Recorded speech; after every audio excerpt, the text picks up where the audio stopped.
pourquoi ne pas être un hyperparent quand son enfant a un handicap? Et je pense effectivement que la question qui est posée là, certains enfants nécessitent une parentalité supérieure et une forme de présence parentale supérieure. En termes de contrôle, par exemple, c'est le principe même du handicap, c'est qu'il va impliquer des défenses différentes. Et donc la question, c'est pourquoi ne pas l'être?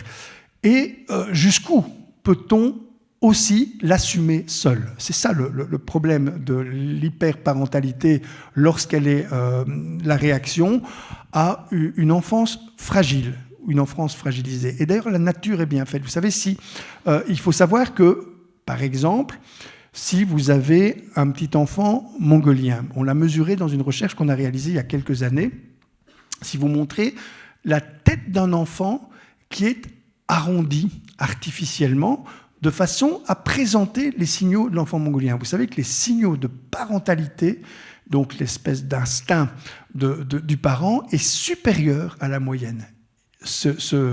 La trisomie existe aussi chez les gorilles et on a le même mécanisme. Ça veut dire que certains enfants déclenchent des signaux de parentalité supérieure, avec un attachement qui se produit très très vite avec ce type d'enfant parce qu'ils ont tous les signaux pour le faire. On entend très souvent des parents dire « mais qu'est-ce qu'il est mignon ?»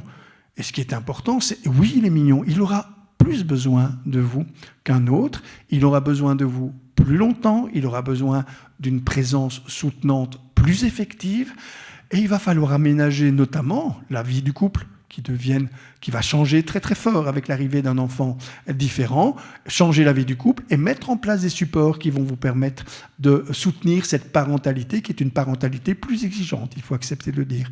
Et donc cette question est vraiment essentielle et elle démontre d'ailleurs que l'hyperparentalité n'est pas une maladie.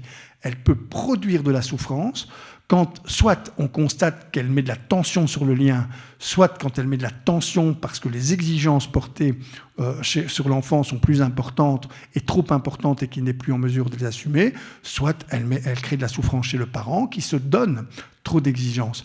Mais dans un contexte qui est celui qui est évoqué par cette question, il n'est pas question du tout de considérer l'hyperparentalité comme un indice de défaillance. Et c'est à la société à se mettre à la disposition de parents qui manifestent ces signaux-là pour rendre cette parentalité vivable.